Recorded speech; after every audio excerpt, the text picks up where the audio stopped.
London শহরে অসংখ্য park রয়েছে। আসলে এত ন্যাচারাল বিউটি, এত গাছপালা, এটা বলার বাহিরে।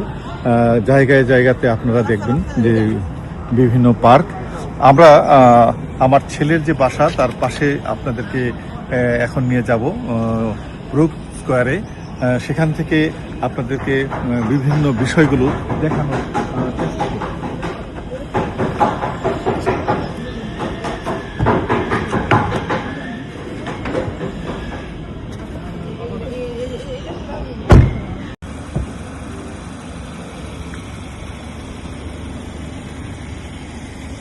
প্রচণ্ড শীতের মধ্যে আমরা সেই ব্রুক পার্কে চলে এলাম।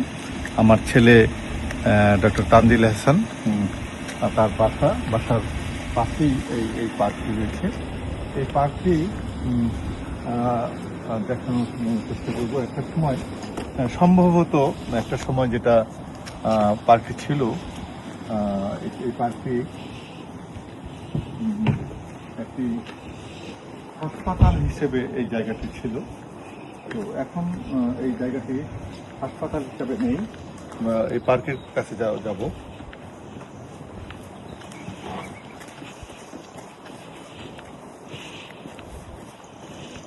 বাসা থেকে নেমেই এই পার্ক, চমৎকার পার্ক। যেটা বলছিলাম যে সারা লন্ডন জুড়ে অসংখ্য পার্ক।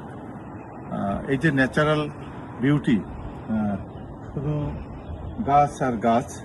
সারা বিশ্বের আমরা যেটা জানি যে এখানে কিন্তু মুক্ত অক্সিজেন, দূষণ মুক্ত পরিবেশ রয়েছে।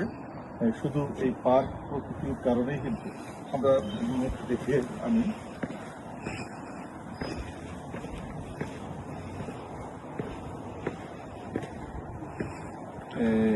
এগুলো কিন্তু আবাসস্থল। এখানে যে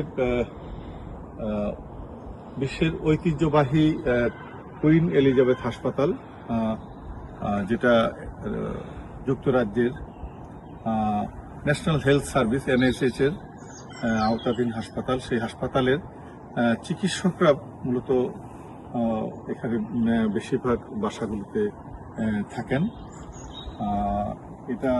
এই বাসার ধারেই অসংখ্য গাছ রয়েছে, একেবারে সবুজ।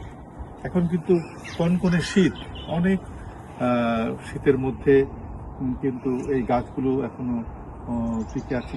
কিছু গাছের পাতা ঝরে গেছে। এপ্রিল মেতে একেবারে আরেক রূপ এখানে দেখা যাবে। সেই পর্যন্ত আমরা অপেক্ষা করব। তখন আবার সেই প্রকৃতি, নতুন প্রকৃতি আপনাদেরকে দেখানোর চেষ্টা করব। সেই সময় পর্যন্ত ভালো থাকুন, সুস্থ থাকুন।